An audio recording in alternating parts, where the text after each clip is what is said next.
Thanks for checking out another new podcast from the Association for Materials Protection and Performance. Of course, we're best known by the shorthand acronym of AMP. As always, I'm your host, Ben Dubose, news editor with the AMP Publications team.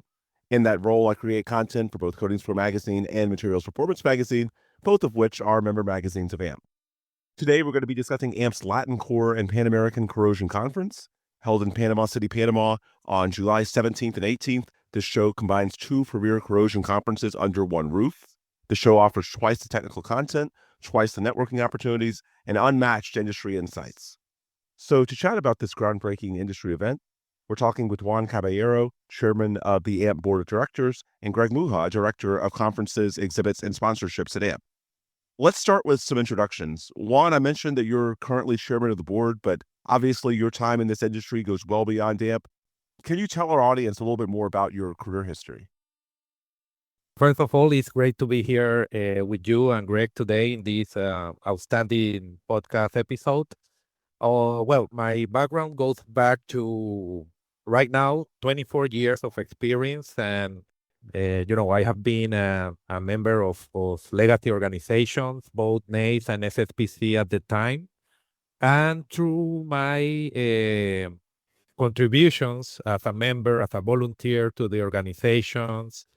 I started in the grassroots with the SSPC Panama chapter at the time, and where's my volunteer career started. And I have always been very grateful and very honored to work alongside other volunteers and staff from both SSPC, NACE, now AMP. And I do recall my history with Greg goes back to many years, and I'm very glad that we now are working together to do this first time event that will be held in Central America, and I think this will be a game changer. So I'm very grateful to be here for all the support we have been having, and looking forward to have a great event in Panama. And Greg, the same question for you, because as director of conferences, exhibits, sponsorships, you're basically the go-to point person for events like this, right? Sure. Yeah. So happy to get into that. Glad to be with you. But before I do, going back to what Juan was saying, when we met back in 2018, it goes back that far. Juan had just come on as he had been recognized as a master coatings inspector at SSPC at the time, and it was a real honor. There was not many people that had that designation. I think it was less than 25 people in the organization that had that designation. So from a coatings perspective, Juan was one of those folks within the organization at the time, SSPC, who was looked at as a leader. And with all the activities going on with the Panama Canal, a lot of the business activity, that was really important. And I think we've seen that continue to transpire as we merged and became AMP, and the work that he's doing.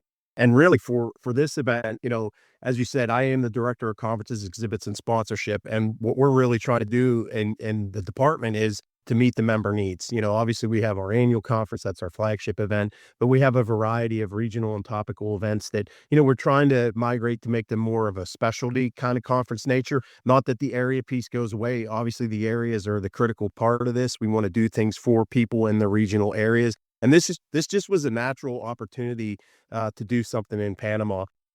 The pairing with LatinCORR and the Panamerican Corrosion Conference is huge. In 2023, we did the LatinCORR event in Brazil. It was in Rio. We had a good turnout for that. We partnered with some folks in Brazil to make that happen. And so, we thought it just made sense to try to partner with another activity. And Juan ascending to the chairman role of the board of directors just really created that great opportunity.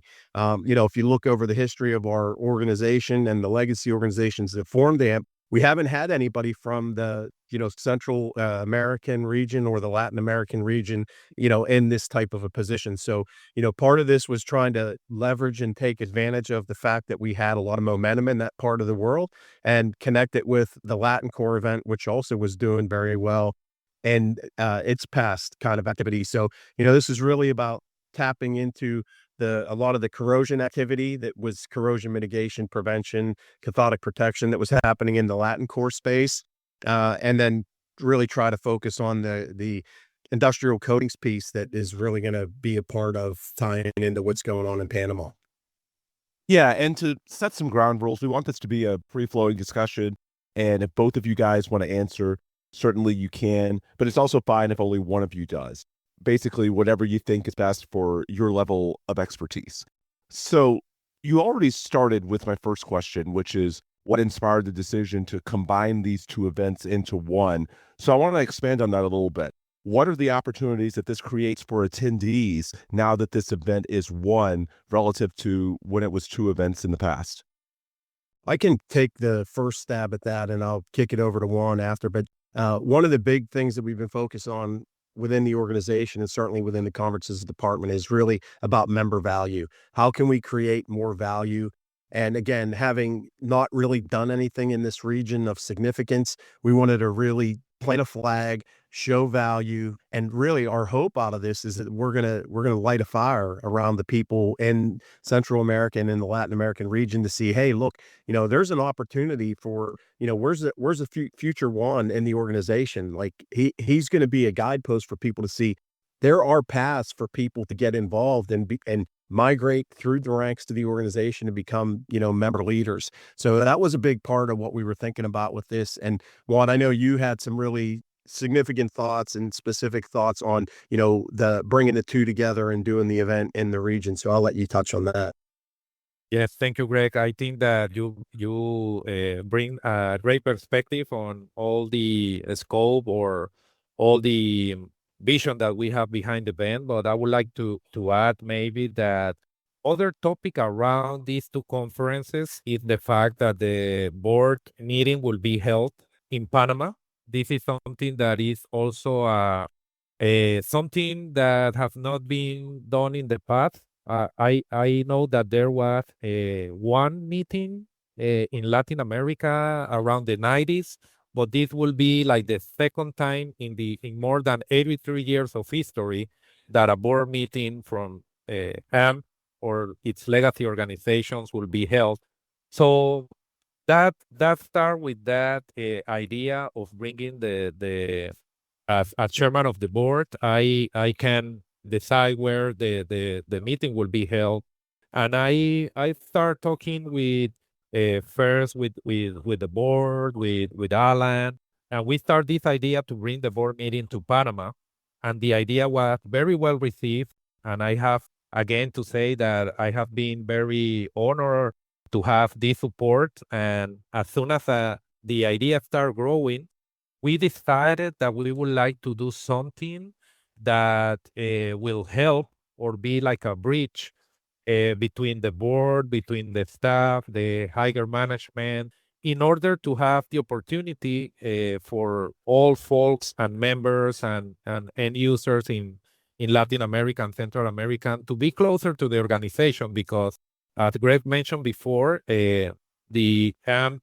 flagship event will be always the Central Conference in the U.S., but I was willing to have something that will bring the organization also closer to the markets that may not have been, able to participate in the past, or many members have the opportunity to participate in an event like this.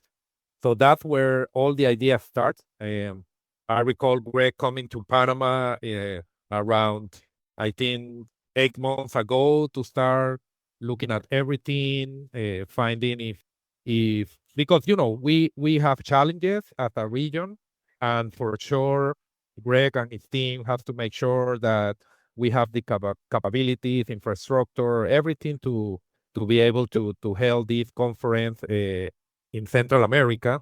And it's a challenge, but it's an opportunity at the same time. So I think that bringing this to my hometown, to the place I was born, I was raised, I studied, means a lot, not only to me, but to the whole membership in our region. And basically, this volunteer energy unlock that we start to have, that's what brings some of my other peers from other places on Latin America.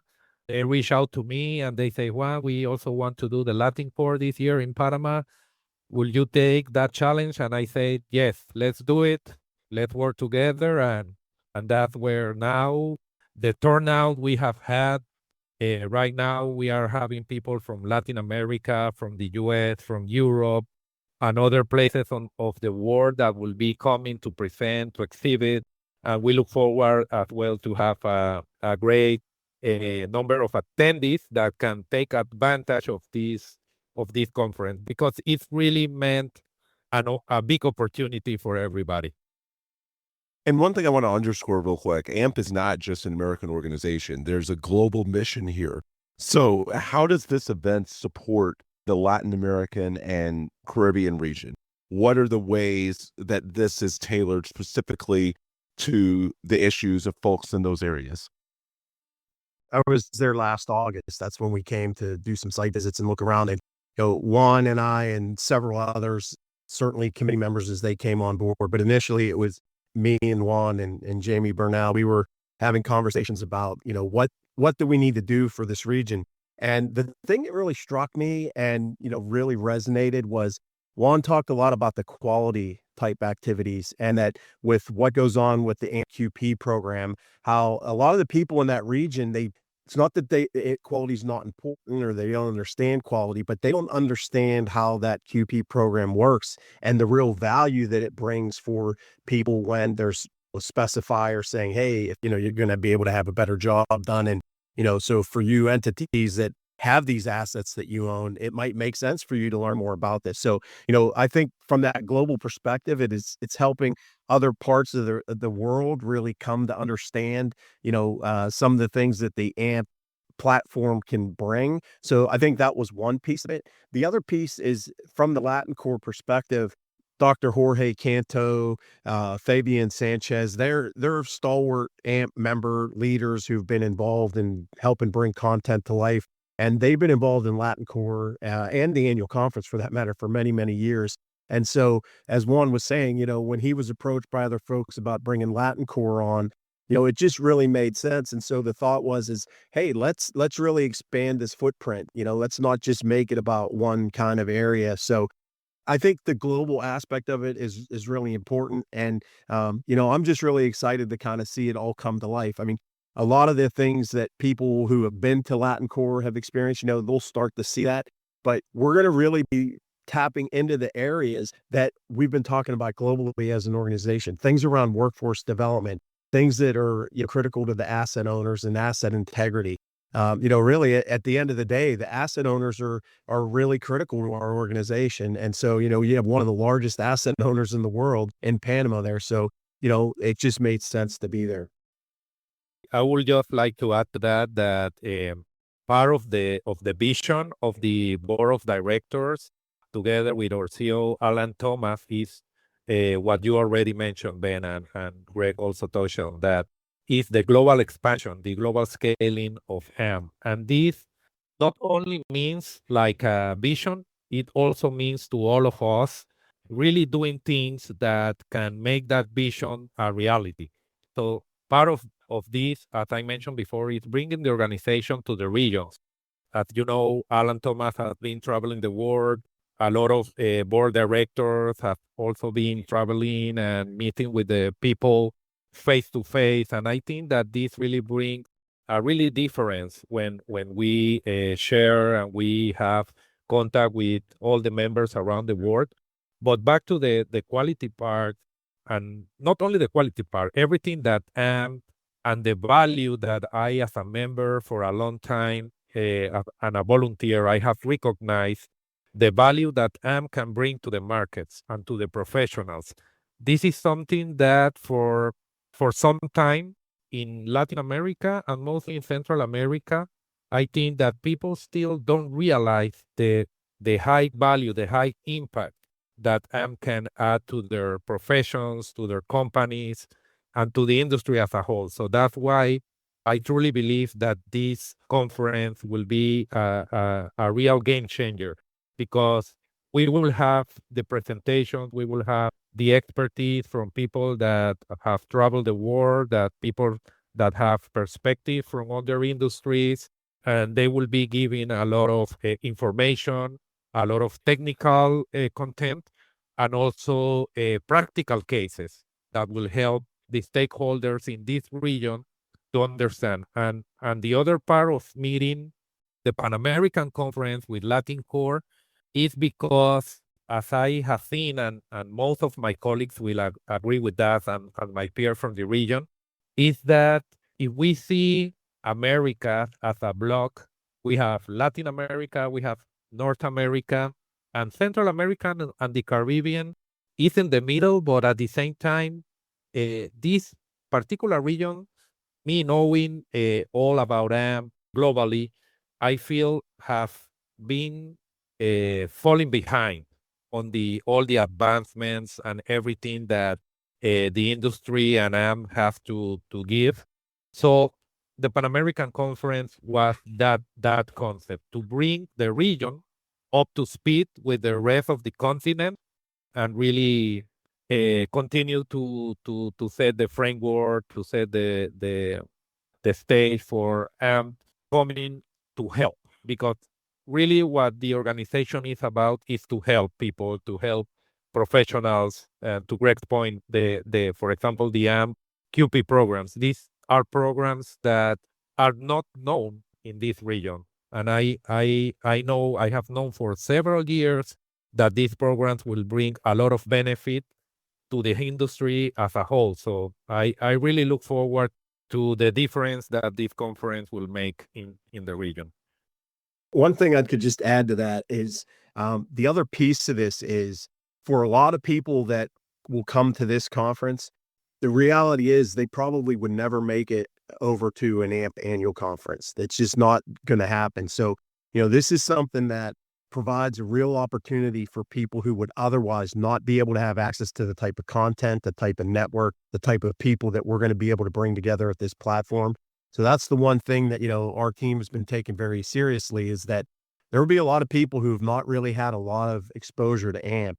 And so as the planning committee's been talking about putting this event together, and, we have a really great group doing that, we have been talking about how do we help these people, and not just the professionals, the student piece too, looking at it as kind of the long tail of it. How do we help make sure they get to learn about what AMP is, what we're doing, see some of the benefits, and help them realize how they can kind of navigate through the organization and tap into those grassroots networks that are in place at the chapter level to help keep that momentum going after we leave. Because like I said, the reality is a lot of these people probably will never be able to make it over for an annual conference.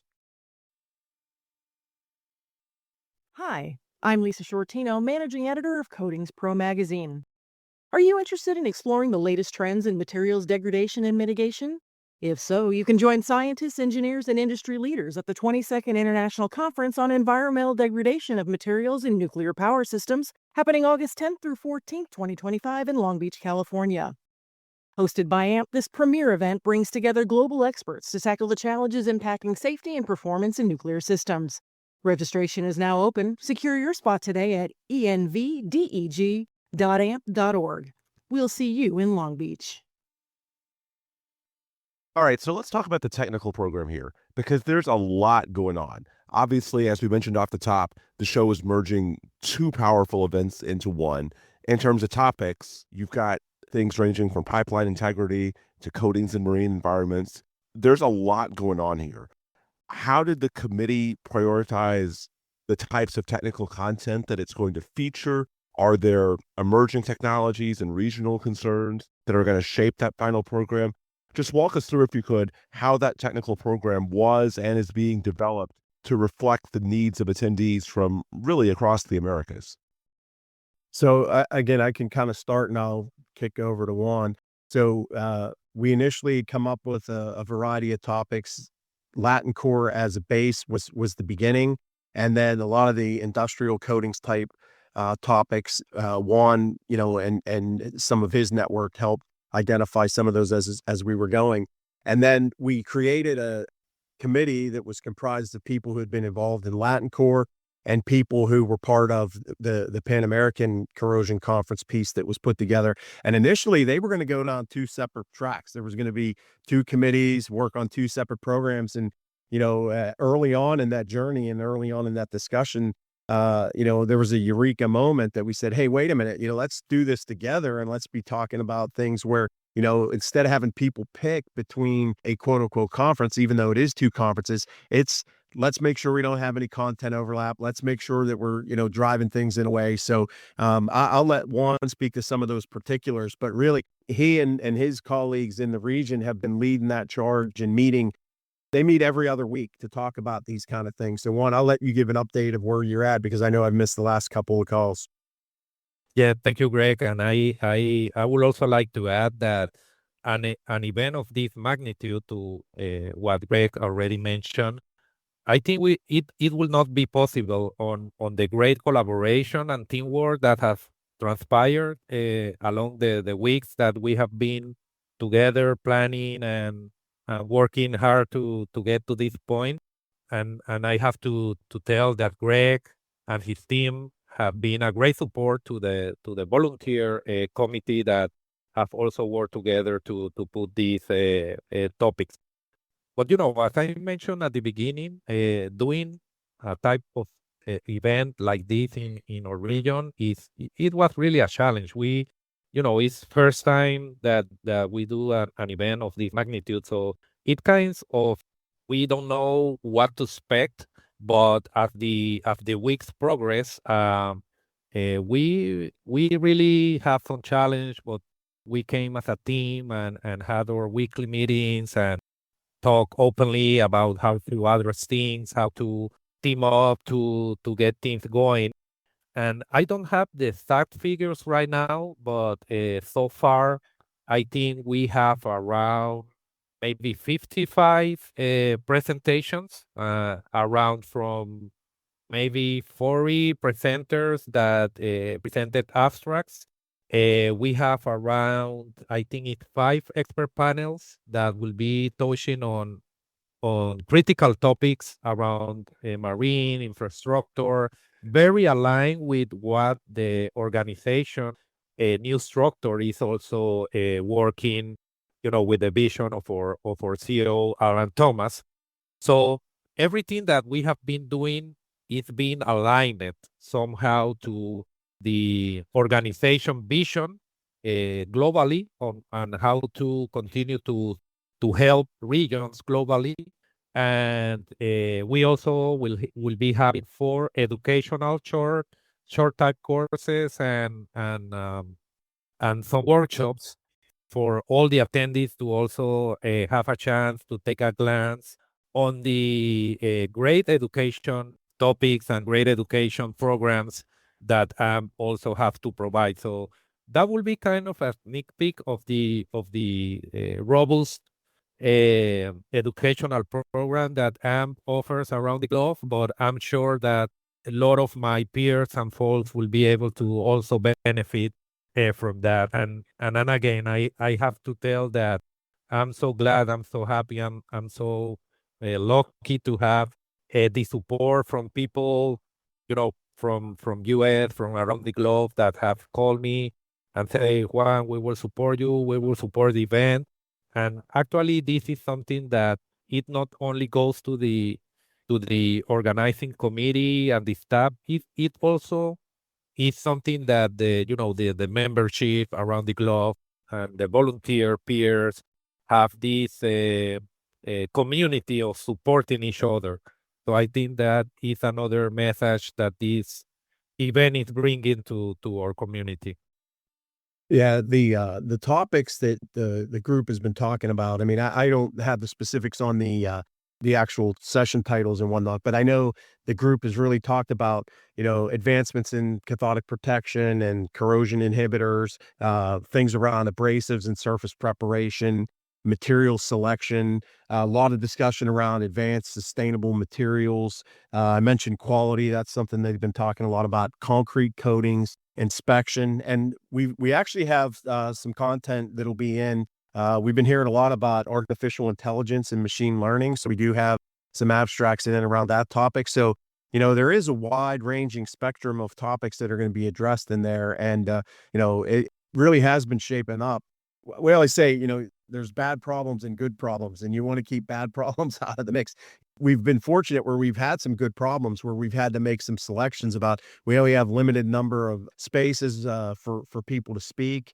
We want to make sure we have the right amount of networking, and we also want to make sure that we're offering short courses and things of that nature so that we can, really hit the gambit of those folks I mentioned before that have never had exposure to AMP before, and some of the student element, people just coming into the mix. So a good wide variety of topics there, and I'm really excited to see it come to life. Yeah, absolutely. And I know another standout aspect of this event, at least historically with the two previous events, is the inclusion of local context. And one example here would be corrosion conditions in the Panama Canal. So in this combined event, what role are those region-specific sessions going to play in ultimately elevating the value of the program as a whole? I'll let you take that one, Juan, because I know a lot of the Panama Canal activities you've been very close to. Yes, I think that mostly all the topics that Greg have mentioned that will be presented in different formats like presentations, case studies, the expert panels, the short courses. Everything is intended to really elevate the standard in our industry. Panama Canal is one of our Panamanian assets that everybody is very proud to, and Panamanians really take very seriously on everything, around the canal, that the canal is well protected, and the maintenance on the canal is really great. But we also have other institutions like the Ministry of Public Works that also have been following a standard for a long time. And there are other private sectors projects that will also take a lot of benefit. As we mentioned before, I think that the biggest benefit of this event will be the stakeholder, the end users, really coming closer to them and really knowing that have a broad range of standards, a broad range of educational courses, and a broad range of information that they can really use in order to make better projects, protect their infrastructure, protect human safety, protect the environment, and make a more sustainable world. Because at the end, everything that AMP does that deals with corrosion and materials protection touches on several of the sustainable development goals established for a more sustainable world. So we know that the world is heading onto the 2030, the 2050 Sustainable Development Goals. And I have had some conversations with Alan Thomas about how corrosion has been there for, hundreds of years now and have always been around sustainability. So I think that we also need end users and the stakeholders to realize that corrosion prevention and materials protection is a critical topic that we all need to know and we all need to embrace in order to make a better planet for the future generations. So I think that will be the biggest takeaway, that institutions like the Panama Canal that looks heavily on protecting the environment, contributing to sustainable future, and other entities in Panama as well will be able to benefit from that. For the professional crowd out there that's looking to pursue certifications and other things related to career development, what opportunities for them are built into this program? Things like workshops, professional development hours, or PDH, skill building sessions. What are some of the professional opportunities that you all have built into this? So we do have, for every session, we are offering PDHs for anything that anybody attends. We mentioned the short course. Juan has been an instructor for AMP for a lot of years. So, he's been working within his network. And so we are going to have, a half day session in one of the session rooms for that. So people will be able to get their certificate of completion for that. We have been working closely with the local universities and some of the local trades and some of the local organizations in Panama in particular. And so, anybody who comes, they will have access to the PDHs as well. And we've also been trying to collaborate with those local universities for them to provide for the folks that they're sending as well. So, I think you'll see that, a broad spectrum across the event. And then the other piece is we are looking at adding a demonstration type activity on the front end. It'd be the day before. But since everybody that's coming, a lot of them are mostly going to be local. The thought is that we would be able to have folks come in, see this demo, have some hands-on activity, and then roll into the conference type activity. So that should be a pretty good activity. And then we do have, it's a limited exhibit hall. I think we only were able to fit about 16 tabletop booths in, but we do have 16, exhibitors and, some pretty well-known companies, American Carbon, Dairyland, Denso, Jennings Anodes, Trenton, the HR Group. There's quite a few alcometers in there as well. So, they're going to be having a lot of things that they're going to be showing as well that, while there might not be specific PDHs around, a lot of the hands-on type activities will be in there. I don't think we're going to have any certification, actual exams happening there, but we will be talking a lot about how the education component and the certification component go hand in hand. And again, helping people understand that journey and how it can really impact their career. Obviously workforce development has been something that's been important to AMP. And I could tell you pretty much every conference that we're conducting, we are working with Kim Ray and the group that's tied to that C3 board that's yet to be named, that's really focused on the whole workforce development activity. So it's definitely top of mind. I would like to add something that Greg already mentioned at the beginning of this podcast, but I would like to highlight that the organizing committee really talked a lot about how can this event can leave also a legacy behind.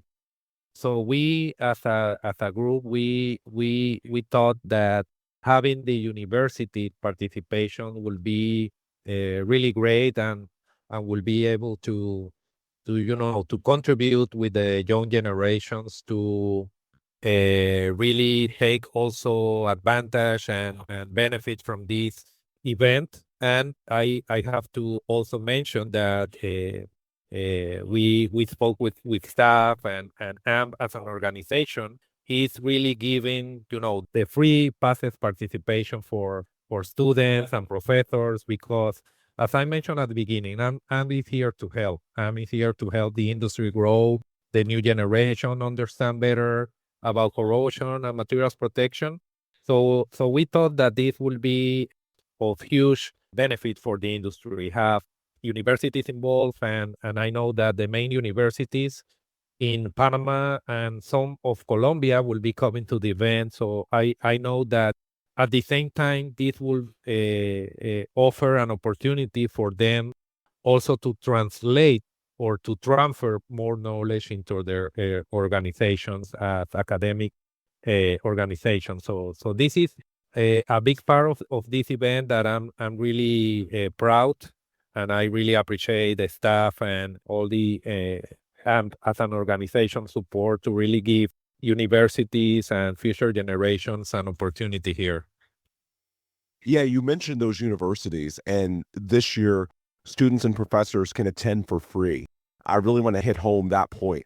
Why is that level of access important? And what are the ways that ties into, what we hope is a future talent pipeline for the industry?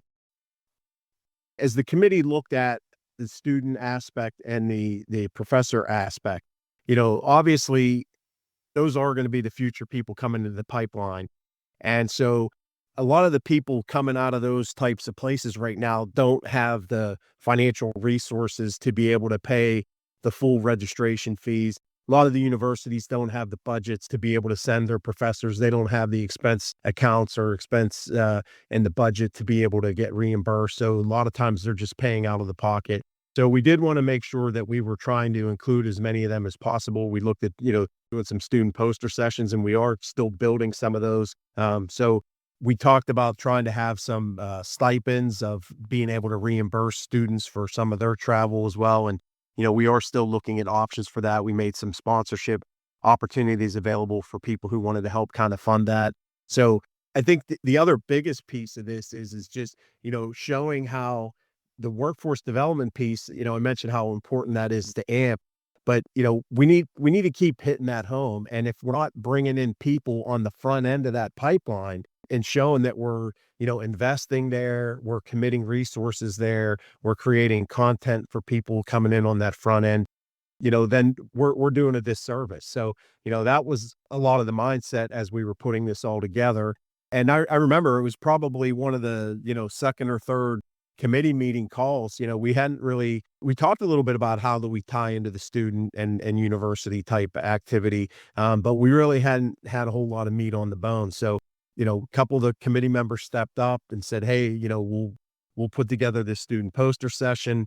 Juan and a few others had said, we'll reach out to the local universities and some of the student chapters and the local chapters. And it really has kind of taken off from there. So I am going to be curious to see how many we actually get and how many come in for that. But at the end of the day, this is the first time we're doing an event like this. You don't get a second chance to have that first impression. And we want to make sure that, that part of this community knows that they're welcome, they're important, and there's a place for them to be able to learn and grow and make a difference. Yeah, and to Greg's point, he have clearly and very well mentioned what is the intention behind. But we really thought that the students are the future of our industry. They will be the generational, how do you say that? Generational relevance to our industry, and at the same time, we will be giving the professors also the opportunity to get more access to the information and be able to also use that knowledge that they will gather during the conference and through maybe networking and see, as I mentioned in the beginning, we are a very close community, collaborative community, and from here, there may arise other initiatives that we can put in place to help also universities to improve their curriculum about corrosion topics. So I really think that this part is one of the biggest part of this conference, that we will be able to help universities to really make stronger programs around the corrosion and materials protection topics for their students. So, by the way, later today, I will be having a meeting with the main local university, the Technological University of Panama. So they are really very engaged. They are looking forward to see how can they better engage and participate. So I'm sure that their participation will be a milestone in this conference. And as I mentioned, universities from Colombia, from Venezuela are sending their professors, are sending their students. So I really look forward to have a great participation of the universities and other trade schools in Panama and in the region. All right, last question here for each of you. And this is the big one. What is the one thing you hope every attendee at this conference walks away with after participating in this conference? So for me, it's that they're going to walk away with a better understanding of who AMP is and the reach that we have. While there will certainly be people who are familiar with AMP, it's those first-time attendees that are coming, those people who would really not have an opportunity to get to an event like this event, if it weren't in a regional area.